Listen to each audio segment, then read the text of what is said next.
Hi everybody, and a warm welcome back to MapleLeaf Customs in Switzerland. I'm Andrew, and on the bench today is a pair of castings. This first one is a 1:64 scale Matchbox 1968 Dodge D-200 pickup truck.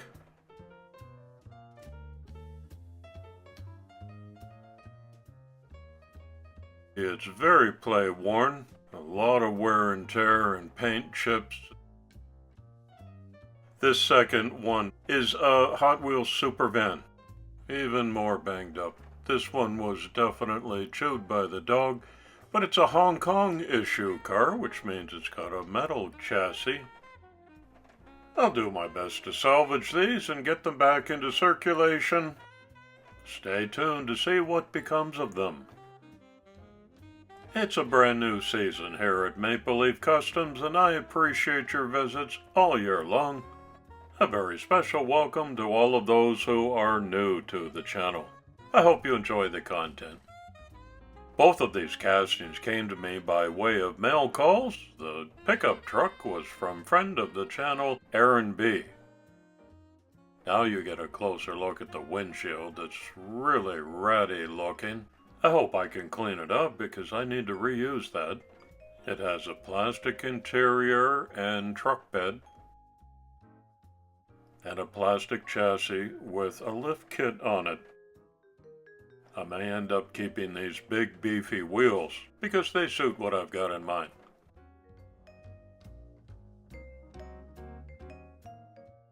I was also gifted the Supervan in a mail call from J.C. Hayes.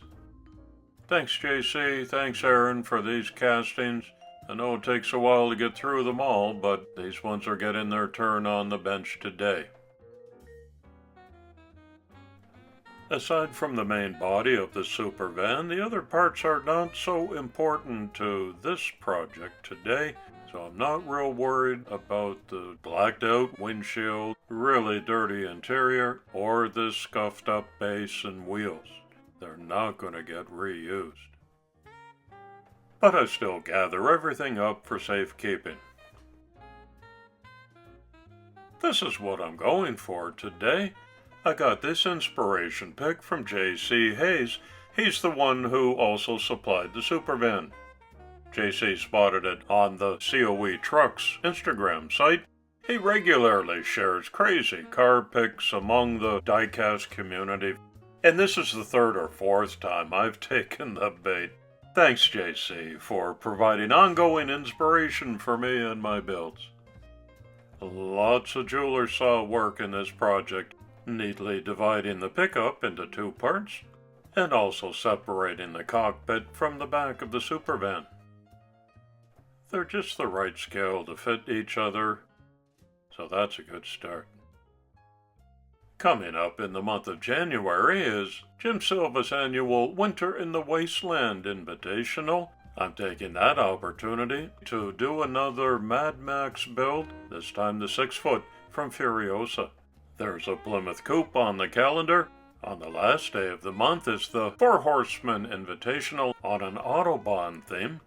Most importantly, I want to remind you that you're invited to participate in celebrating my YouTube channel's 5th anniversary on YouTube with the annual All Porsche giveaway. Unfortunately, there's a height discrepancy between the Supervan and the D200, so I've marked off in red along the bottom of the van where I need to grind away just a little bit to make the two roof lines match. I use the vise for a stronger grip here, and you can see just how soft diecast metal is. Any carbide or titanium bit goes right through that, like butter.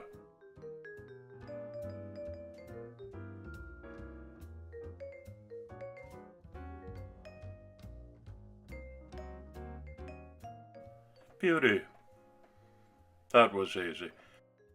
Also, the back of the van needs a little rub just so that the bed of the pickup will fit in there snugly.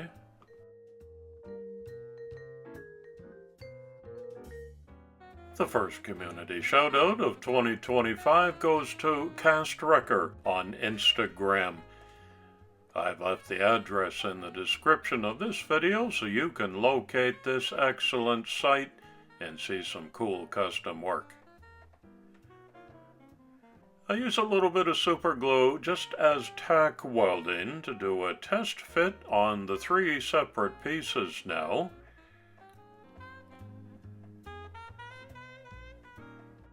It looks like the Supervan fits the bill. I'm happy with the fit, so I'm going to make it permanent. Mix up a little JB weld, and from the inside I make sure I cover all the seams where the 2 castings come together. Heavy enough for strong joints, but thin enough that the interior pieces can still fit in there with no sanding or grinding.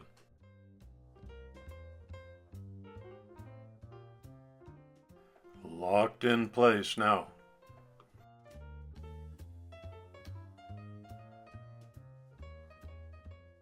Of course, the chassis needs to be separated just like the metal casting was. Much easier in this case because it's plastic. And it's time for a dry fit.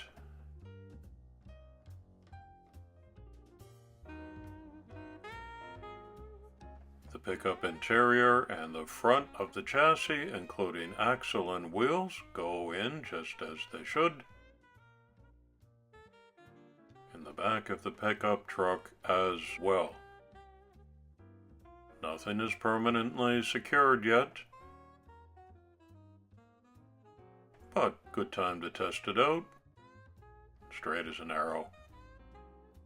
Okay, need to fill in the wheel wells on the Supervan. I do that with a piece of styrene, super glue and baking soda. I sand that down a little bit and the whole thing gets primed. Surprise!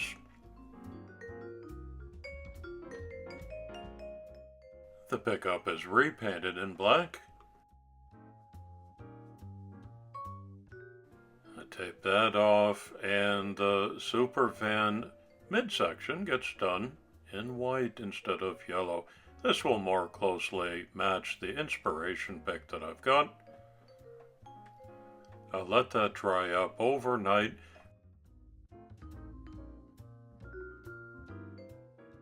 Remember, there's a little bit of rust-colored primer beneath this, so when I distress these parts with an abrasive brush attachment, a little bit of that shows through.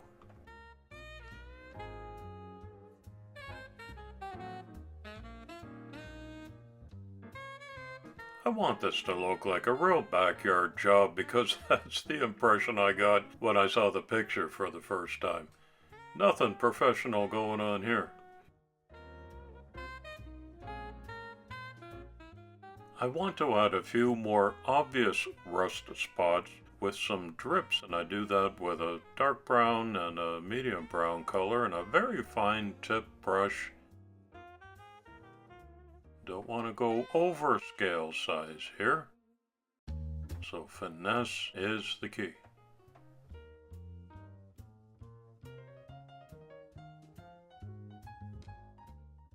The black pickup gets the same treatment. It's just not quite as obvious. I'd like to use some spot putty too for that same effect that it would have on a real car. It just looks like an unfinished bodywork job. The Dodge lettering is raised on the tailgate. I can emphasize that just by scraping away the paint.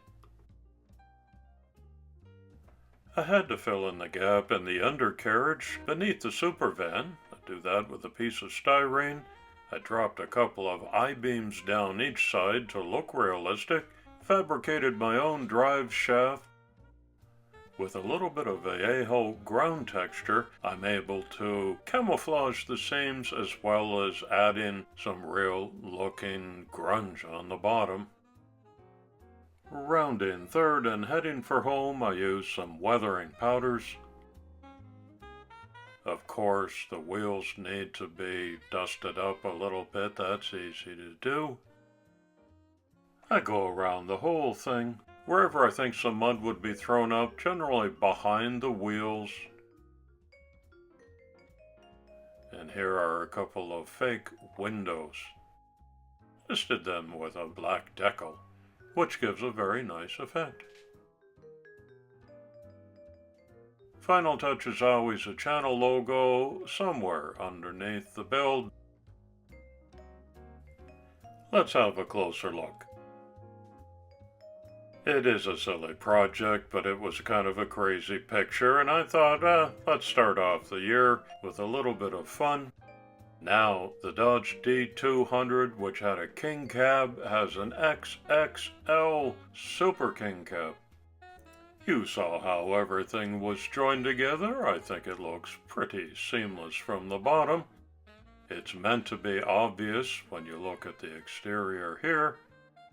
Again, a backyard job, the welding torch, case of beer. This is the result. I wonder if it's street legal. Brakes, lights, horn. I'd give it a pass. These two were really chewed up, weren't they? They don't look much better now, but the two are mashed into one. Crazy as it was a good time.